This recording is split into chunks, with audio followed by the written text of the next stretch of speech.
यशोमती मैया के नंद लाला। आओ आओ देख लो तुम सब, ताकि तुम सबको शांति मिल जाए। जय रो मेरा लल्ला।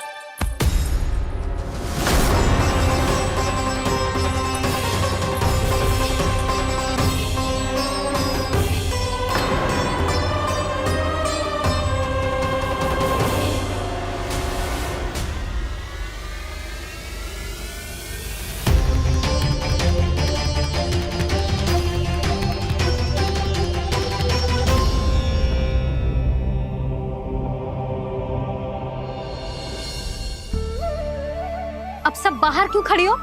आओ आओ भीतर आओ, देख लो अभी तक सो रहा है मेरा लल्ला।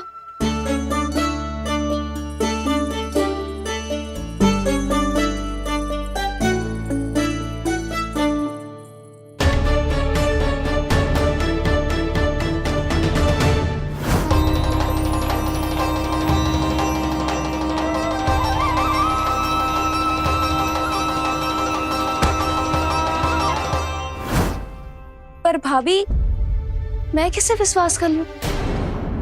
मेरे लिए सत्य तो यही है कि कान्हा मेरे घर आया था, माखन चुरा के खाया भी था इसने।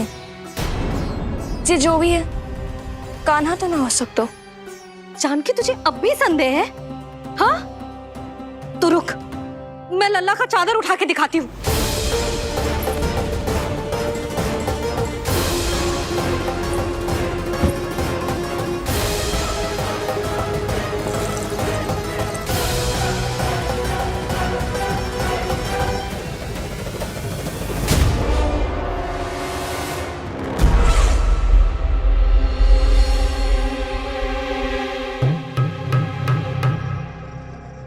महाराज, आपकी मुस्कुराहट बता रही है कि जिस लोबासुर के बारे में आपने हमें बताया था, उसे गोकुल भेज चुके आप।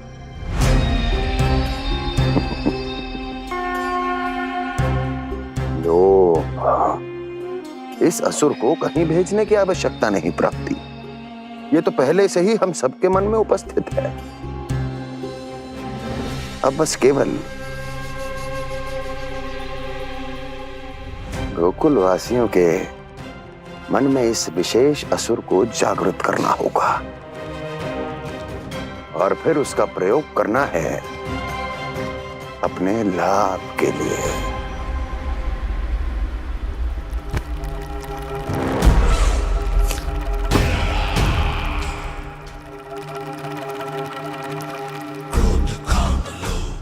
आनंद ही आनंद।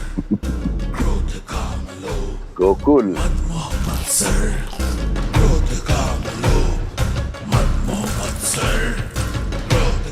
अब यही होगा गोकुल का भविष्य।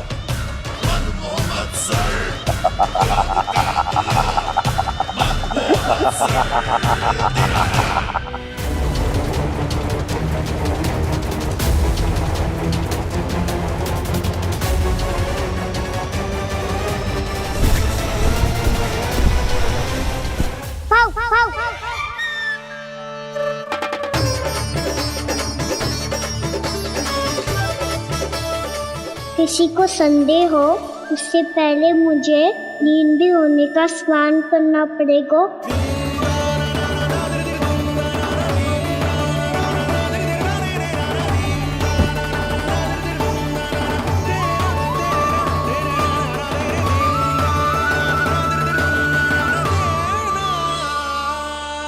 आप सब यहाँ क्या कर रही हो? अपने कान्हा से मिलने आई हो? ना लल्ला, जे तो देखने आई है कि तू घर पे था कि ना। मैंने कही थी ना, असत्य के पांव ना होते। सत्य आ गो ना सामने, मिल गई शांति। पर भाभी, अगर कान्हा यहाँ है तो फिर मेरे घर पे कौन आया था? स्वप्न आया था। आया तो मैं ही था जानकी, पर मैया के सामने स्वीकार ना कर सकते हो। सत्य बताती हो तो मैया मुझे डांटेगी भी और बाहर जाने पे भी रोक लगा देगी। ना, वो स्वप्न ना था।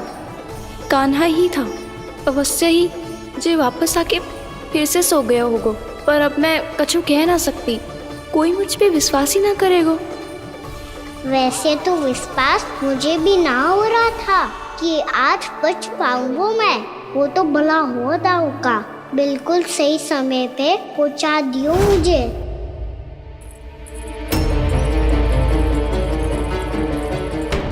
दाऊ सहायता करो ना।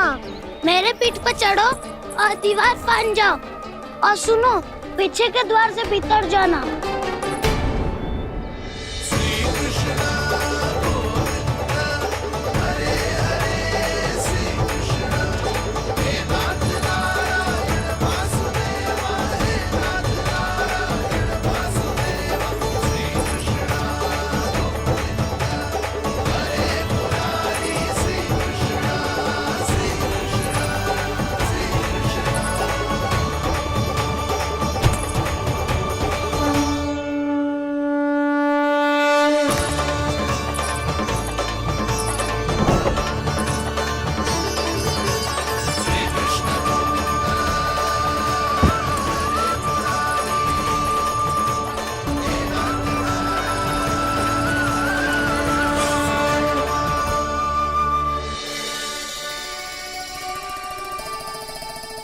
तुम सबको अभी भी कोई संदेह हो तो बता दो। नाना, हमें तो कच्चू संदेह नहीं था। अधिक बातें बनाने की आवश्यकता ना है कस्तूरी। संदेह ना होता तो आती यहाँ। नाना जीजी, मैं तो सच्ची कान्हा के लिए ही यहाँ पर आई हूँ। सुबह बालकों की बात सुनी थी, कह रहे थे कि कान्हा गिर गयो है, इसीलिए देखने चली आई। मेरा घर बहुत दूर है ना, इसीलिए आने में तनिक देरी हो गई। तो तू इतनी दूर क्यों खड़ी है? इधर आ। बस केवल जे सावित्री है जो मेरे लल्ला की सच्ची हितैषी है, इसीलिए केवल जे ही रुकेगी आज यहाँ। और तुम सब आने का बहुत बहुत धन्यवाद। अब प्रस्थान करो। नारायण नारायण।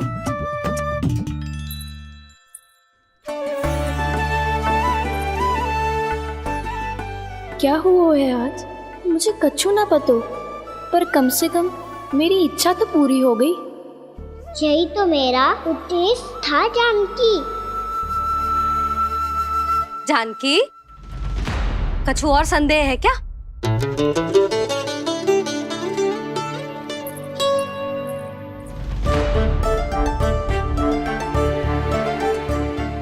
जी माखन, कहीं जानकी सच तो ना कह रही?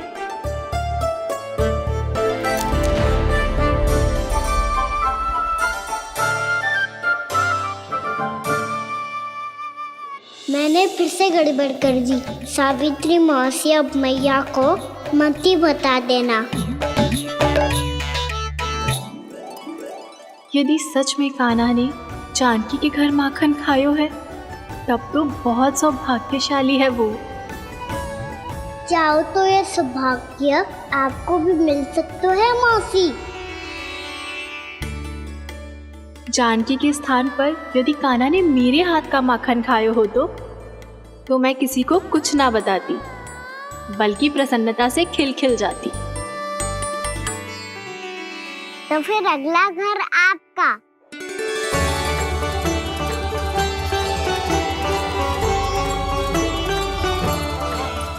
अगला घर किसका? क्या कही तूने?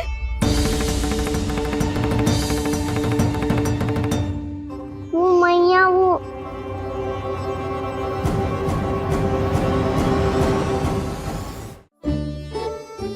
मैं कह रहा था, आज सावित्री मौसी मुझे देखने आई है।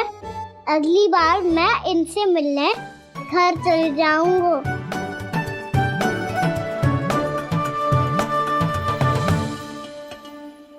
इतनी प्रसन्नता की बात तो और कोई हो ही नहीं सकती। पर लल्ला, मेरा घर बहुत दूर है, ना तो तू आ पाएगा और ना ही जीजी तुझे आने देगी। बिल्कुल सही कह रही है सावित्री मौसी लल्ला, इनका घर बहुत दूर है, इतना दूर जाने की आवश्यकता ना है। यदि मेरा घर भी निकट हो तो मैं भी दूध, दही, माखन, छाछ सब बड़े चाव से खिलाती है इसे। माखन दिला तो अभी आरंभ किए हैं मैंने, अब देखो आगे क्या क्या करती हूँ मैं। सावित्री, तू कहाँ खो गई?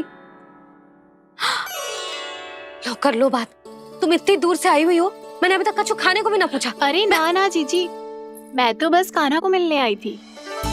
अभी और बैठूंगी ना तो अंधेरा हो जाएगा। कछु तो खा के जा। ना जीजी, कल वैसे भी साप्ताहिक हाट लगने वाला है तो माखन बेचने की तैयारी करनी है।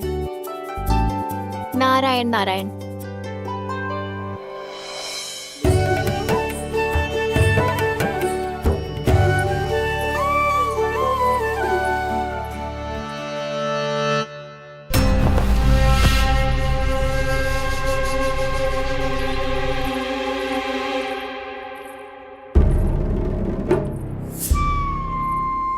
लगता है आप जिस बीज की बात कर रहे थे महाराज, उसे बो चुके हैं आप।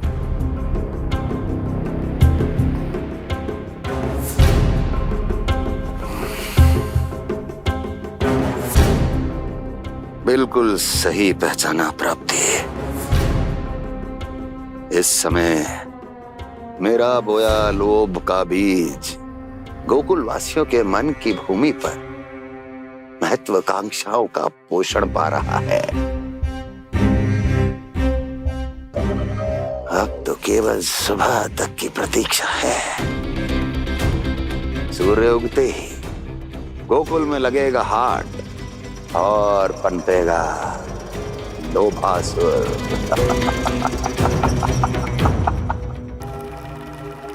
कल सुबह देवकी और वसुदेव को मेरे सामने बुलाना। बहुत दिनों तक शांति से जी लिए वो दोनों, अब उनकी शांति का होगा नाश और मुझे मिलेगा आनंद, परम आनंद।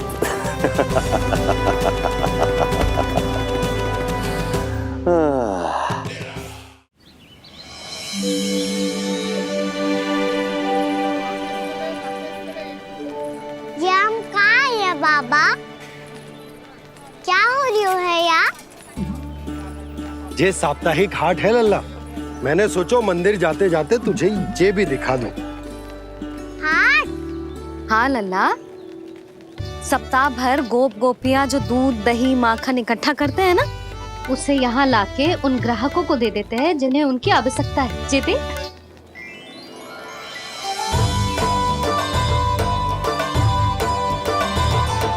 तो क्या कोई भी यहाँ आके माखन ले सकता है? हाँ लल्ला, कोई भी ले सकते है, पर उचित मूल्य चुकाकर।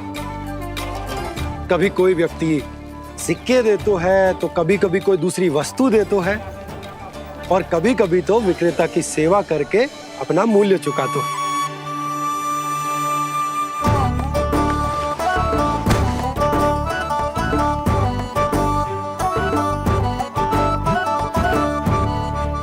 अच्छी लगी हाट? चल, अब मंदिर के लिए विलंब हो रहा है, चल।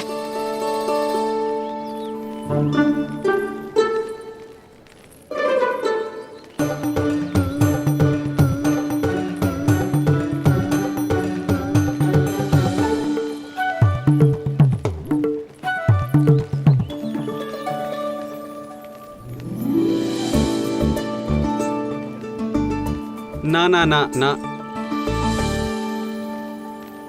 एक के एक दोनी दो, एक दिया गिनती का खेल मत ही कर, पर तो है सुबह से एक भी ना बिको है।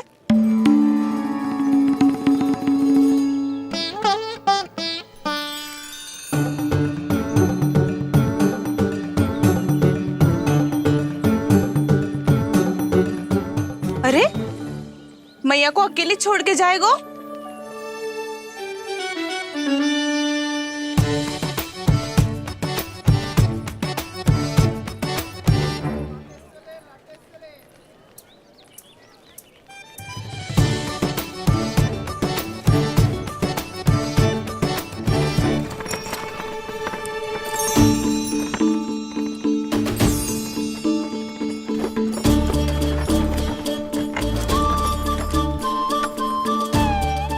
बहुत सजा धजा सकट है जे।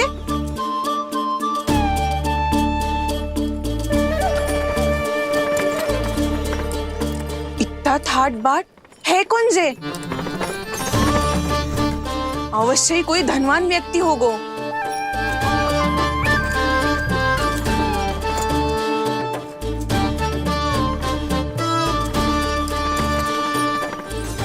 आज तो अवश्य गोकुल का भाग चमकने वाला है।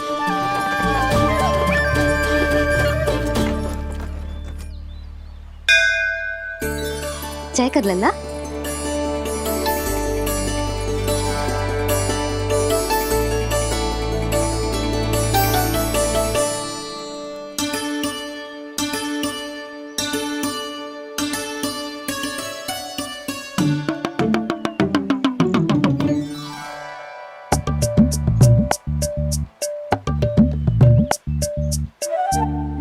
मैया इतने सारे लड्डू।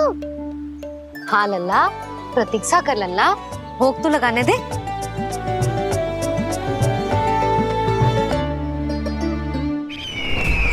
आओ बहन आओ, स्वागत है। कुंवर जी, आपका भी स्वागत है।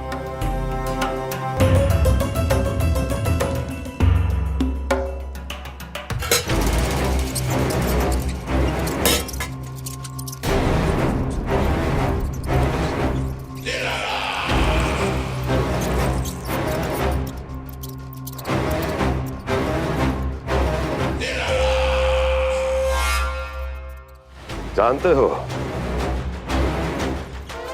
जब चूहा भूखा होता है तो कभी शांत नहीं बैठ सकता। धमा चौकड़ी, उधम, अस्थिरता उसका स्वभाव बन जाता है। ऐसी ही अस्थिरता इस समय गोकुल में भी फैली होगी।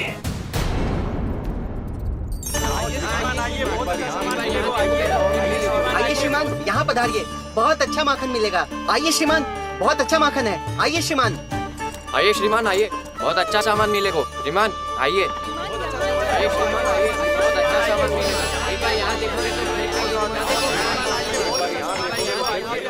हमारे पास बहुत अच्छा माखन है, अभी अभी निकालो है, पहर भर पहले। और सस्तो भी है। आइए आइए श्रीमान जी, एकदम हरी हरी सब्जियां हैं, एकदम ताजी सब्जियां हैं, ले जाके देखिए आप।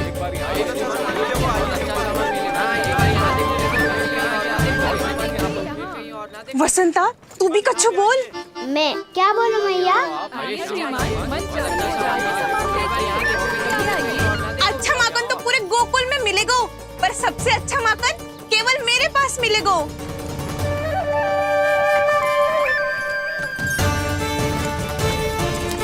बहुत अच्छा सामान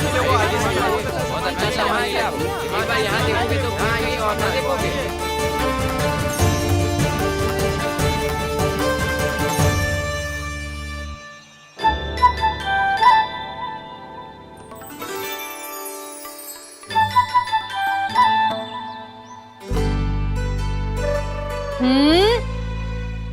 लोभ अच्छी बात ना है लल्ला। लोग क्या तो है मैया? लोग ना, लोभ। लोभ बहुत भयंकर राक्षस होता है लल्ला, जो एक बार हमारे मन में प्रवेश करके हमें भीतर से ही जकड़ लेता है। इसके कारण हम अधिक से अधिक और अधिक से अधिक पाने की इच्छा करने लगते हैं। जैसे अभी मेरी इच्छा हो रही है कि मैं सारे के सारे लड्डू खा जाऊं। यही होता है लोभ, आवश्यकता से अधिक की इच्छा करना। सदैव स्मरण रखियो लल्ला, लोभ बहुत भयानक होता है, बहुत भयंकर।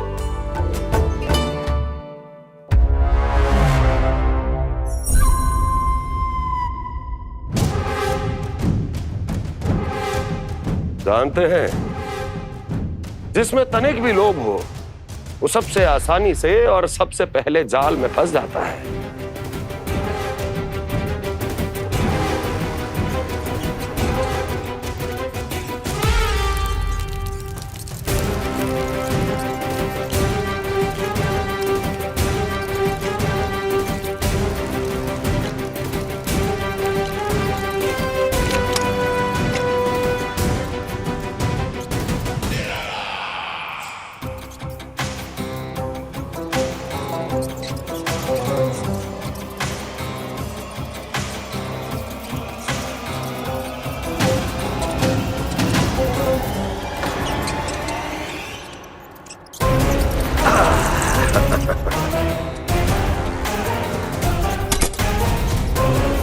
लो, फंस गया मूर्ख।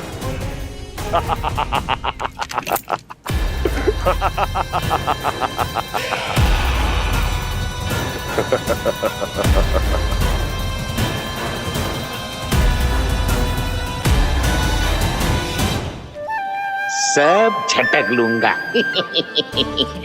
कोई ऐसा ही तो चाहिए था मुझे जिसमें लोभ हो।